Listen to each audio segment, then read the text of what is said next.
Okay, here we go.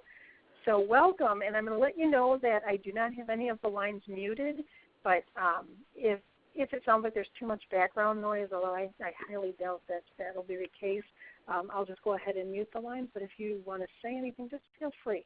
And if you have questions, just stop me as we go. I'm going to preface this with I am not a seasoned expert at Giving Tuesday. I have not done it. This will be my first year. So we'll all kind of be learning at the same time here. So my first question for you is a poll, and if you will take this really quick, I'm assuming it'll take less than a minute for you guys. Have you ever held a Giving Tuesday campaign?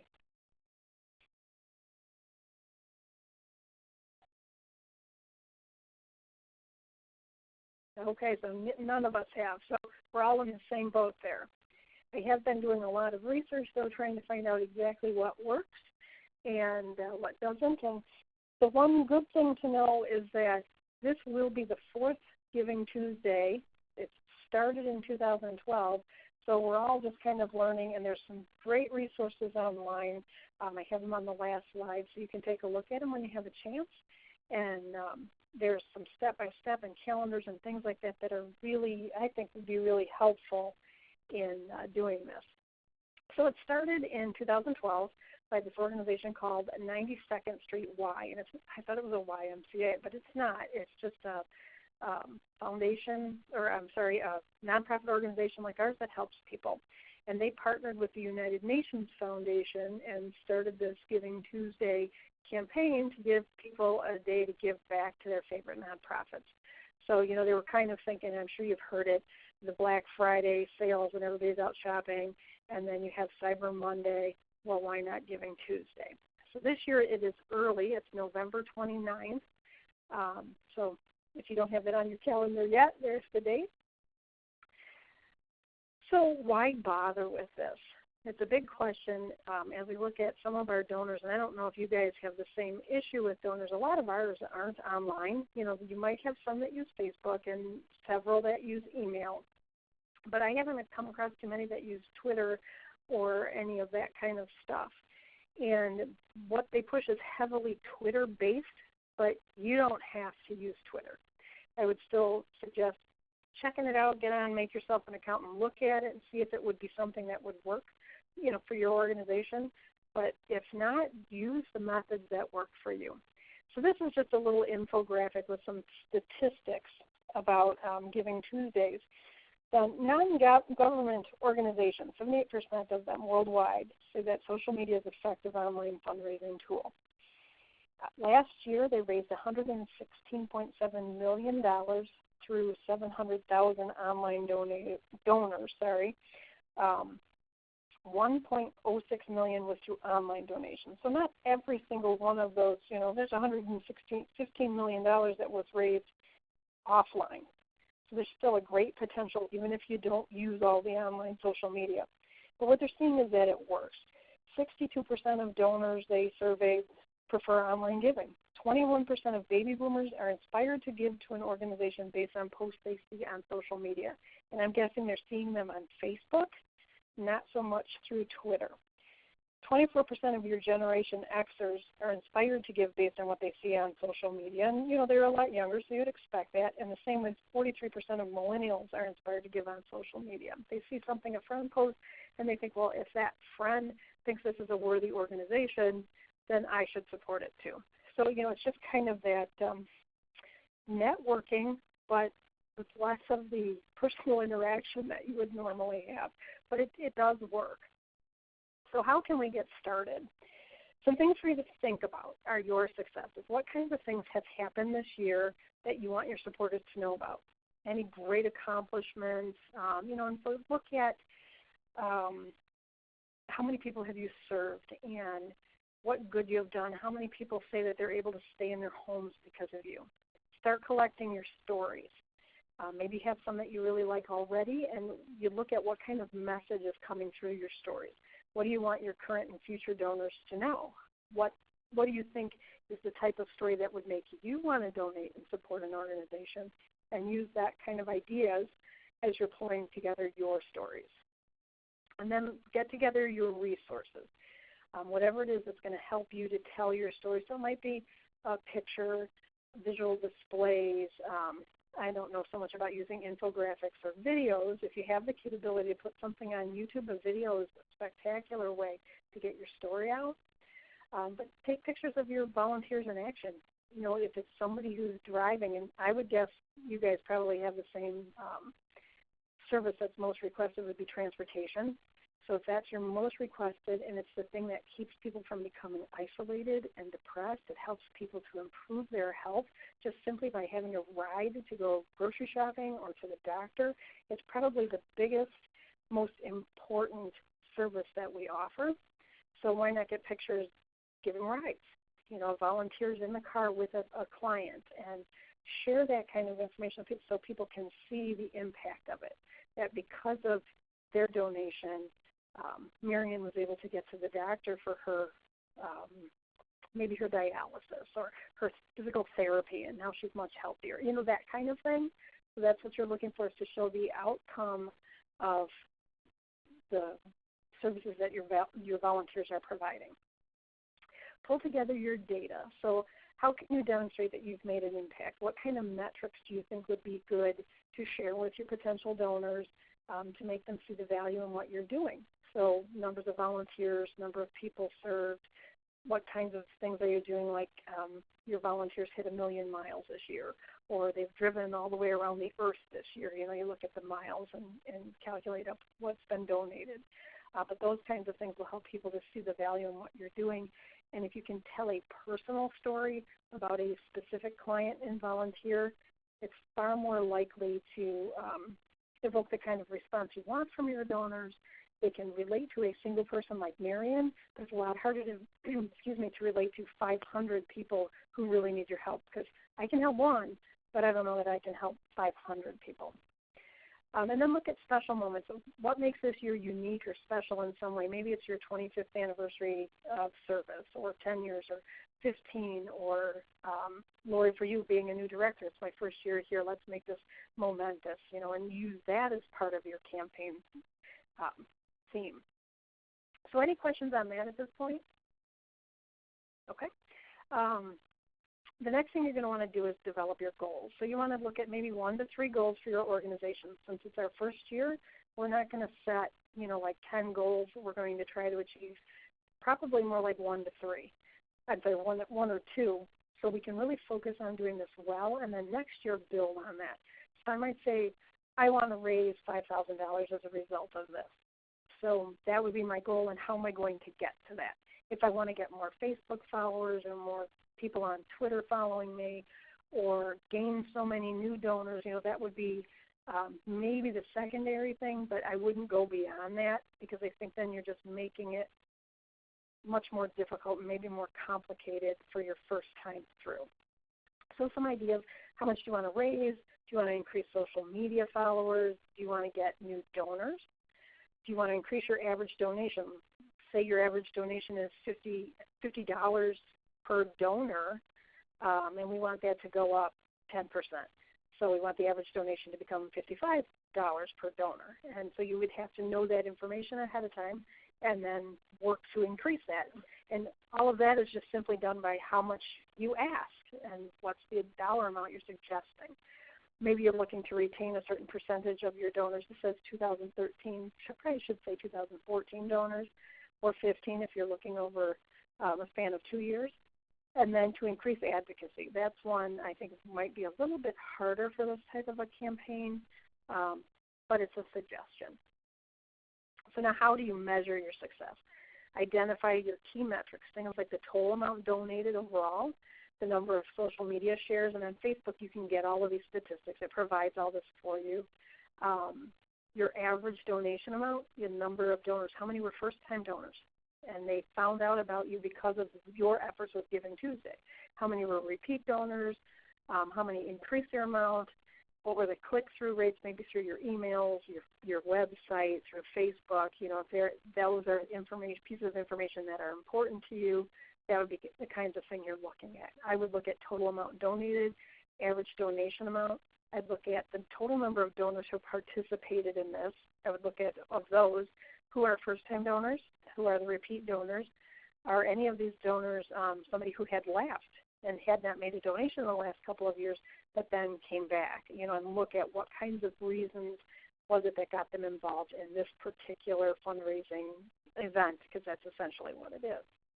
So you decide what it is you want to measure and then keep track of it. The resources you're going to need: staff, volunteers, maybe your coalition members or other organizations, email, social media accounts. I don't know how much you can enlist volunteers to help beyond sharing your posts, so get them to like your Facebook page, and that you can only invite. Are you guys familiar with Facebook and how that works, having a page? Yes, somewhat. Okay, so if you set up a page, you're the administrator of the page. Yep. You can only invite your friends to like your page. You can't, you can post something on there that encourages people to like your page, but the only people who will see it are your friends that have liked your page. So you have to encourage the people who like your page to encourage their friends right. to like your page, so that you get that kind of advertising that you're looking for. So it's kind of difficult and convoluted in the way that it works. But if you are the administrator, you have your own personal Facebook account. The two don't interconnect. You are just administering the page. So nobody can see any of your personal stuff unless you share it on the page. Does that make sense? So yeah, it takes a little bit of doing, but it's not a terrible way. And even for this first year, we don't have a ton of Facebook followers. So, even if you only had 20 or 30, it's still 20 or 30 people that you're making a connection with. And you can encourage them to get their friends involved too. So it gives you another avenue to bring in new donors. So it doesn't hurt to try it. And we did have a Facebook presentation at our last conference. I don't have a recording of that particular session, but I do have all the slides. And I think that if we asked, the lady who led that session would be more than happy to help if you needed assistance with setting up Facebook or understanding how it works. You can set up all of your posts at one time, sit down and do all the posts for 1 month or 1 week or however you want to do it. You choose the date and time you want it to be displayed, and then it just goes out, and you don't have to constantly be on Facebook trying to find something to post to get people involved. You plan it all out, set it all up, and it takes care of all the scheduling and does all of that for you. Twitter will do some of the same kinds of things, but I don't know to what extent. I'm just kind of learning how that works. So once you have your resources and you've decided what it is your goals are, and you've come up with your story, and you're pretty much ready to come up with your campaign theme. So you're going to decide who is your audience. What is your average donor like? So spend a little bit of time thinking about, are they generally 65? Are they generally female, male? They come from your community, obviously. What kinds of stories would motivate them to give?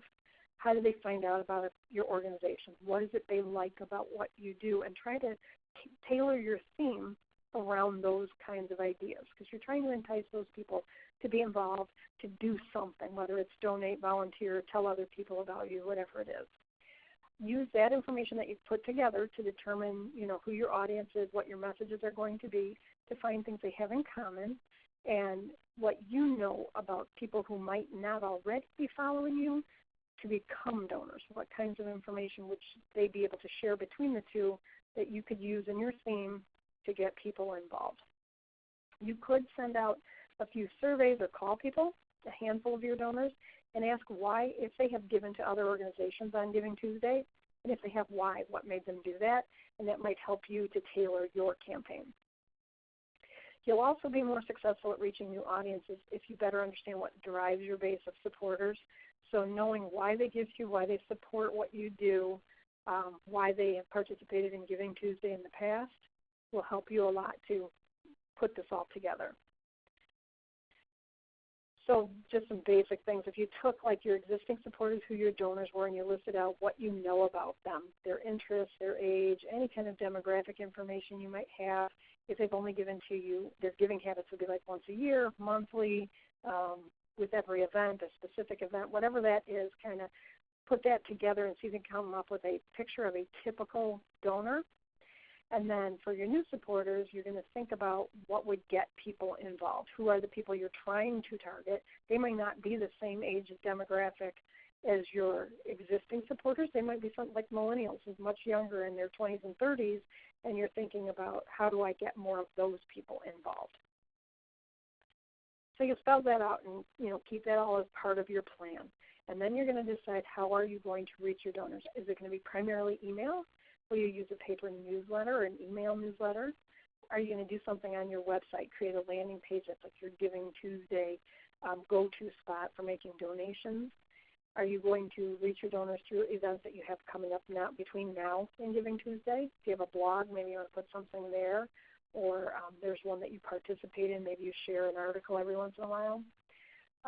Then there's always mobile ads, paid ads, a homepage feature on other like supporting organizations' websites.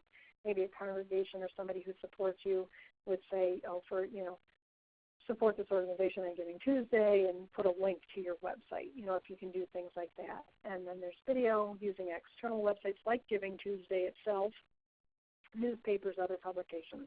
I would say keep it very simple. We're going to look at this year for email, a newsletter, and some Facebook. And that's going to be our Giving Tuesday because that's pretty much all we can handle at this point.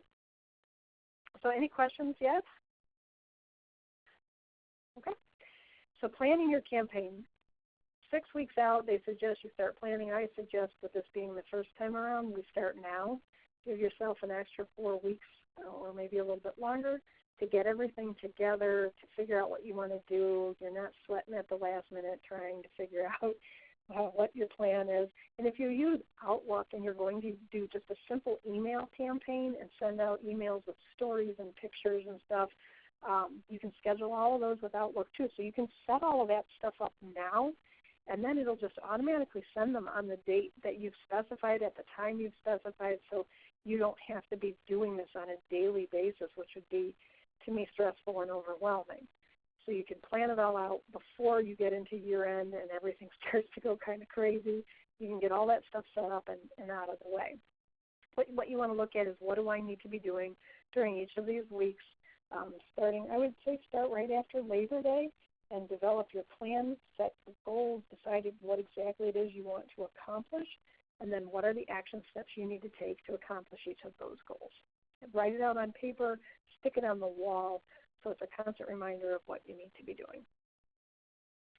Then through campaign planning, if you decided to go with Twitter, what kinds of calls to action might you post, either Twitter, Facebook, email, whatever. You'll look at the same exact kind of things depending on, regardless of whatever format, platform, whatever you use for this. So if you said you wanted to post once a week on Facebook in the beginning and then get to 2 posts a week as it gets a little closer, and then maybe daily the last week before, one of the things that you can be looking at it in the beginning is when you make a post is how many people are looking at it, and they'll tell you how many people are engaged. You'll see those little numbers on your Facebook page, and you can decide, is this a good time of day? Should I not post this at 9 a.m.?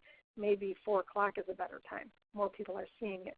So you can do some of that little experimenting in the beginning, and people aren't going to be overwhelmed by your Facebook posts or your Twitter feed or any of that sort of thing. They expect to see this kind of stuff. That's why they're there, and that's why they follow your page, because they want to see what's going on. So you would decide, what do you want people to do? You want them to donate, you want them to volunteer, you want them to tell their friends, whatever that is, and it doesn't have to be just one call to action. You might want to have multiple. If you have events coming up, ways for them to get involved, maybe you tell them you'd really like it if they're volunteers to send a picture of them volunteering, and then you have those kinds of things.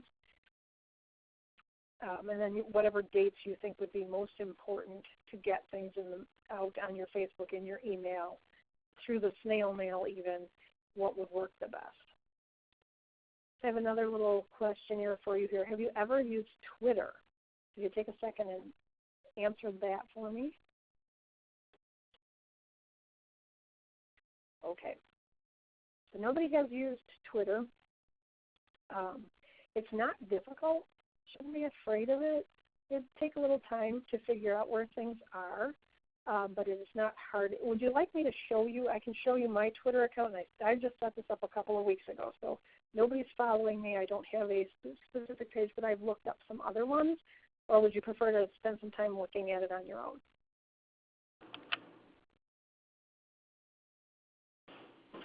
What do you think? Go ahead and share it. Okay. Sure, and maybe I'll learn to follow you. Okay. Let's see if I can figure out. We're going to share this one. So it'll take me just a second to get there. All right, let's do this. So you just go to twitter.com, and I should have had this up already for you so you could see it.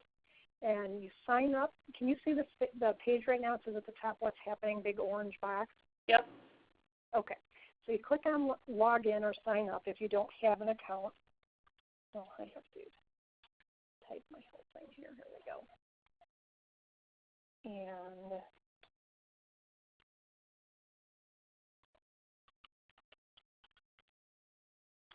you have to get to that point where you think I have too many passwords and there's no way I can remember any of them anymore. So it kind of looks to me a little bit like Facebook. You have feed over here on the right, and you can see, there's American Express, and it pops up commercials and advertising and things to try to get you to follow those pages or information you think might be interesting, that kind of stuff. So that's what you're seeing here. Now this is one. Can you see this Drive, Give, Serve here? This is a program out of Ozaukee, Waukesha, Milwaukee. I think there's a fourth area, but these are all faith in action programs that are participating in this project to get volunteers to drive. And it's called Drive, Give, Serve. And this one's from Washington County I think they're in Berlin. And this is a nice little thing, a picture of a volunteer. World War II nurse, our guest of honor, shared her story at our celebration. She also shared her gratitude for Interfaith. When Alice first moved to West Bend, she had no idea how she was ever going to get to the VA in Milwaukee. She feels blessed to have found us, Alice. We are blessed to have found you. So that keeps your organization in people's minds if they're checking this regularly. The younger they are, it seems the more they look at all of this stuff. And so there's a nice story while they're doing some great things. And then I can click on Interfaith Caregivers here and, get a close-up. I can find out more about what they're doing. So that's just an example of what you're going to see. On mine here up at the top, this is on the home. You can see home is right here. I have 0 tweets because I have not posted anything, but I'm following 16 organizations. And if you click on that, you can see there's Drive, Give, Serve. Here's Interfaith Milwaukee. They have, I think, 13 neighborhood programs, and they post a lot of neat things. They're having nominations for $10,000 Social Innovation Prize. It's your turn to shine. Interfaith Walk for End Alzheimer's on September 18th. So there's an advertisement to get people to donate or walk or participate in some way. And then this is just another advertisement. You see promoted tweets, still reporting spreadsheets. They're pushing whatever their product is. But they're using a lot here to get people involved. And they have multiple posts throughout, like this is August 29th, all of this here that I'm scrolling through. So several posts in one day to get people involved. And all you have to do is here in this little search Twitter box is type in whoever it is you want to find and then see what comes up in the list and see if that's the organization you're looking for. I tried Faith in Action. I was thinking Marathon County, FIAMC is what we always called it. But that's not the same particular one here. This is Crystal Lake, Illinois. And they thank their volunteers for helping out, their drivers. If there's something going on, they've posted things. But you can find lots of other Faith in Action type programs. If you search Interfaith or Faith in Action, Interfaith Volunteers, Interfaith Volunteer Caregivers, that kind of thing, you can see a lot of stuff here. One thing you need to know about Twitter is you have a 140-character limit. None of these posts are long. It does not take you more than, 30 seconds to read a post. But then there's a link, and if there's a link, A link takes 23 characters, regardless of the size of the link. So whatever the web address is, it's going to count it as 23 characters, whether it's longer or shorter. If you put a picture, that's 22 characters. But in total, it can't take up more than 140 characters. But if you have a tweet with an image and a link, that can't be more than 95 characters. And it just limits you, so you don't have to remember these things. It'll just automatically do that. You can't add any more words. So if we click the link on this one, you can see it's going to take you whatever to their Facebook page, but it was not found. So that's just a broken link. So any questions on this here? I mean, it's really basic. And you set this up for your page. Add your picture, whatever information you want about your organization. I just was playing with it because I had never tried it before and figured got to start somewhere. So what I'll do is work on setting up a page for our organization and then inviting people to follow us. And I might invite them through the bottom of my email. Find us on Twitter, find us on Facebook. I might put posts on Facebook and tell people to follow us on Twitter and then start getting information out. But you want to make sure if you do this and you're inviting people to follow, you want to make sure there's something for them to see. So try to post something once or twice a week to keep people involved with that. Okay? So I'm going to go back to where we were. And do you see new to Twitter now? Yep. Okay, perfect. I have not done that switching back and forth very often, so I'm never sure how exactly it's going to work. So if you retweet, that's an RT. You share a tweet that somebody else posted. The same thing if you're familiar with Facebook, if sharing something you've seen there and you click share or retweet, and it puts that back out there. The feed is just the live stream of messages that show up on your homepage, and it's usually just the places that you are following. And then if somebody says asks what your handle is, it's your username, so it might be your email address or whatever you decide to make it. A direct message is a private message. Again, it's still 140 characters. You have to accept the message in order to read it, and only the people that you are conversing with, not the whole world, gets to see that. So if I sent you, Lori, a private direct message, it would just be you and I seeing that message, nobody else. The hashtag # is just a way to denote your topic or conversation. And so what somebody searches for Giving Tuesday, and you post things on Facebook or through Twitter with that hashtag Giving Tuesday, if I search Giving Tuesday, your stuff will show up in there as information about Giving Tuesday. So that's why you see those things.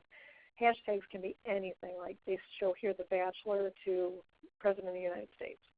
And you can search on all of these things to find what's out there. But it's just a way. So if you want to do like hashtag Washburn County or Washburn FIA or something like that, it would make it easier for your followers to find you. That's kind of the idea there. But it sounds so difficult. That was kind of my thinking as well. This is kind of complicated. But what I would suggest is use the social channel that works best for you and for your organization. If email is the best way, or mailing a postcard to get people to donate for Giving Tuesday, use it. Make it work and do that for you. If it's Facebook, then use that and make that work. But you don't have to limit it to Twitter or Facebook. You can do whatever works for you. Be willing to experiment. Try it out. Set up a Twitter page for yourself and just look at it and see what's out there and see if you think it's something that is going to be good for your organization. Make sure that if you are on one of these platforms, or even if you're using just email or a regular letter, that you're sharing your story. If your story is going to be about your need to provide transportation for more people, you have a waiting list of 200 people who you just can't serve, share that story in every way you can so people see the urgency in your message and the need that's there.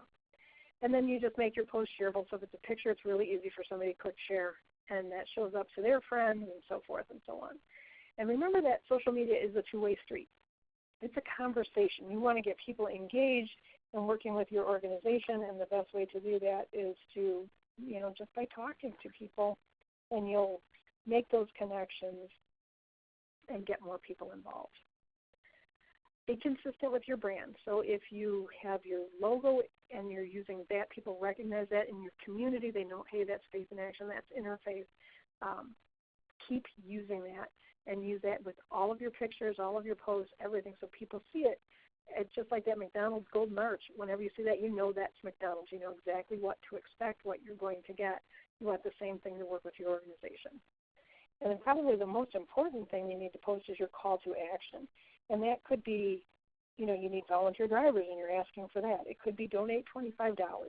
It could be asking them to share it with their friends and get their friends involved and, those kinds of things. So whatever you do, just put something out there that gives them something to do so that they don't just click away, okay? They don't go off to something else.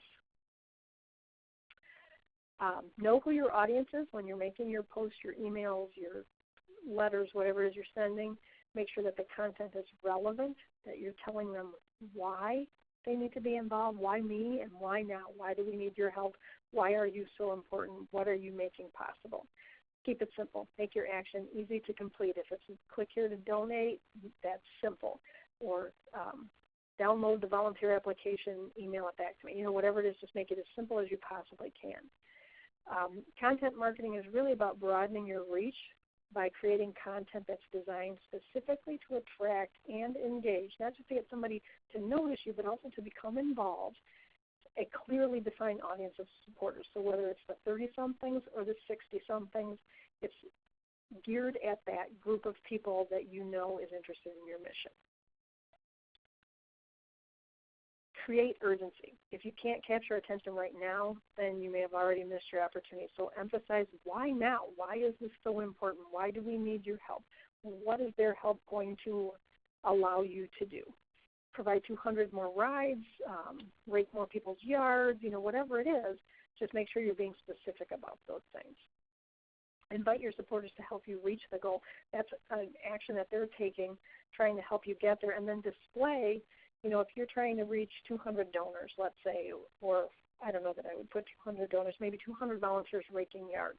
We're providing fall cleanup for, 200 people who need a little extra help but aren't going to get it this year, and then you have a counter on your website, you have a counter on your Facebook page, yay, we hit 150, that kind of thing. Help them to see how they're making an impact.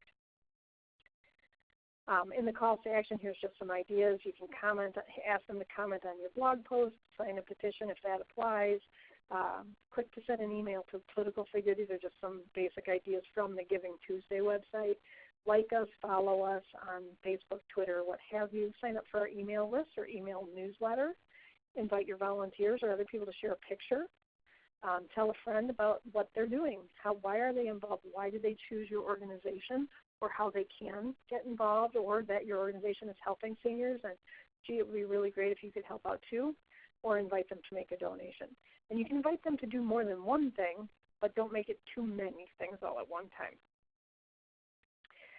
Again, know who your audience is. Just keep it simple. Be really clear. Use actionable verbs like pledge, give, provide, donate.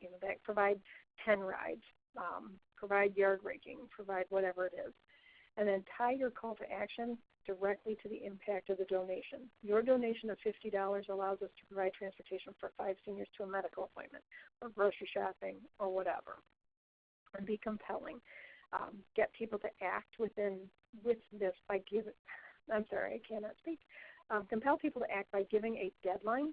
So by Tuesday, we really need your donation in order to help this many people, and emphasize how important it is to take that immediate action. So my question through all of this is, what happens on Wednesday? You get through all of this stuff, now what? So after Giving Tuesday, you need to know how you'll reach out to your new donors. You should have that as part of your plan when you're setting this all up, is figure out, okay, we got these new donors, what's next? What do we do with them? Segmenting. What are your criteria for segmenting those donors? Are you going to treat brand new donors a different way from repeat donors? Are you going to treat 40-year-olds different from 60-year-olds? Does it matter? What do you need to do? How are you planning to reach out to them after this? You have a thank you all prepared and ready to go? Is it handwritten card? Are you going to send a newsletter, email? Are you going to invite them to continue to stay engaged with your organization? Invite them to volunteer, or do some other thing. Even if it's just receiving a newsletter, it's keeping your information in their hands. So make sure that you have that planned out. What will you use for your metrics? You've already planned that in the beginning. So you've been, at this point, now you're going to count and you're going to come up with those details, and then you'll share them, whether it was trying to reach a certain goal of 200 yards raked or 200 new volunteers or whatever it is. Keep track of all of that. And then pull it all together and report and analyze it. What worked? What didn't work? What would you never, ever do again? And what stuff was really great and you would try again? And you might share that with other people. You might share it with your board and keep your notes for next year so that you can say, okay, well, next year this worked. We want to do this again, and then we want to beef it up a little bit by doing whatever. So I have a really long to-do list here, and I'm not going to read all of these. You can look at them later when you get the slides. But the first thing I would suggest you do is go to GivingTuesday.com and sign up. It's GivingTuesday.org and sign up for the movement, because you'll be listed through their website and people can find you easily that way. And it just kind of gives you more credibility. You can download their logos if you want to throw those up on your website, because people will see those in commercials on TV, Facebook, all over the internet and that sort of thing. So tying yourself into something that people now, this will be the fourth time around, is a little more reputable. Figure out what exactly you want to ask. If you're asking for a specific donation, like last year, the average donation amount for Giving Tuesday was $140. Knowing what your average donation is really helpful, and then maybe you add $5 to it or $10, whatever you decide you want to do that you think is reasonable and will work. And maybe you want to focus a little bit on getting some new donors. That's always I think this especially is a great way to do that, because it's not something you've done before, and you might be reaching a younger audience and get new donors and new volunteers that wouldn't otherwise have heard about your organization. So again, you can take a look at these as you have time, and I would emphasize here, start early. Here in September, get going with this and get your plan together. And one other thing I would point out is this one says karma. Find a cause you care about and donate to it. Even if it's just $5, and see what you get back. Thank you notes. How do they onboard you as a donor? How do they welcome you? And if you get a letter that seems like a form letter, it gives you a good feel for what you should not do, and some things will give you a good feel for what to do, something you hadn't thought of before. So it's a good idea to just try that out and see how the process works. Test your donate page. So when you get to the point on your website, we're going to take donations if that's the way you're going to do it. Give yourself a donation. Do it online completely so you can see how it works from start to finish. How easy was it for you to do? What do you get at the end after you make your donation? So you can see what your average donor is going to see and feel like as they go through all of that. Make sure you have a thank you ready. Say thank you if you're using Twitter. Post it on Twitter throughout the day on the 31st or the 29th. After the event the next day. Same thing with Facebook, your website, letters, all of that. Have that all part of your plan, worked out, wording, everything you're going to do to say thank you. You could encourage your online donors to share what they're calling the unselfie, where they take a picture of themselves, and that's them being unselfish. Seems a little counterintuitive there. I think if you're taking pictures of yourself, it is kind of selfish, right? But it might be a way for you to connect more with your donor, get a feel for who they are. And some people like it when other people know that they're supporting an organization, so then you could share that, and they could then share that post with their friends and say, hey, be like me and make a donation to this organization or volunteer with them. And then create your December donation forecast. What happened as a result of all this? Did you end up cannibalizing giving? Was it just redistributed to Giving Tuesday and you didn't get as much at the end of the year or for your year-end event? Or did it really boost your donations? And is it something you would do again? If it looks like we just kind of redistributed when our donations were coming in, so we got a whole bunch on Giving Tuesday, but our year-end appeal letter didn't really get a whole lot of responses this year. Is it because of the Giving Tuesday campaign? Is it other issues, that kind of thing? So you'll want to look at that as well. All right, I have one last poll question for you. So how likely are you to try Giving Tuesday campaign this year? And if you'll answer that one real quick.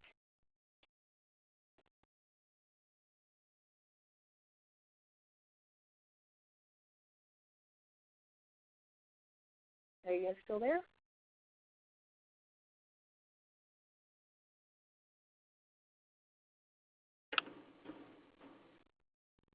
The conference has been unmuted. Are you guys still there? Can you fill out the survey? I did. It looks like You did. Okay, but it's not showing me. Oh, here we go. Okay. So not sure yet, and definitely we'll try it. Well, good. And if you guys need help, feel free to contact me, email, call me, whatever, and I'll try to help you as best I can. I'm still researching and trying to figure out my own plan here, too. So as we get into about the middle of September, I should have that kind of solidified, and we can definitely help each other and support each other along the way. So don't hesitate. Just let me know. So any questions at this point that you guys can think of? Is this something you would share at the conference? I could, yes, and I could put together more information about Twitter and using that if you thought that would be useful. You know, I don't know how much effort, but just maybe at some point touch on it. Okay, and I could share my plan, what I end up with for the plan that I've developed for Giving Tuesday, and at least it gives you something to. It'll be the beginning of October, so it gives you some time and something. You're not reinventing the wheel, so to speak. Something to go on, and I'm happy to share everything. So I can definitely do that for the conference and have those materials for you as well. Anything else? Okay, so my one last plug here. If you want to download the Giving Tuesday Toolkit, it's givingtuesday.org, this link here. So I'm going to send these slides to you as soon as we hang up. And this is on the very last slide, and you can copy and paste that into your browser and get their complete toolkit. And it's got all kinds of really great information. It's just a PDF to download. And then I want to put in a plug for the conference. It's October 4th and 5th at the Mountain Bay Conference Center in Weston. Weston is right next to Wausau, if you're not familiar with it. Last year we were at the Howard Johnson's in Wausau, but they torn it down, so we had to find a new location. So the hotel and the conference center are attached to one another. The conference center is attached to Dale's Weston Lanes Bowling Alley. And so that's probably the first thing you'll see when you're looking for this on the Internet. If you go to the WIFIAN website, you can find register now and all the information. Conference fees are $65, and that includes your meals and all the supplies and everything else you need. And then hotel reservations can be made separately, and all that information is online. If you didn't get an email, please let me know. I sent out all of the invitations online this year to try to save some money. So if you didn't get it, let me know. I'm going to send out some postcards to remind everybody coming up next week, just in case you didn't get the emails.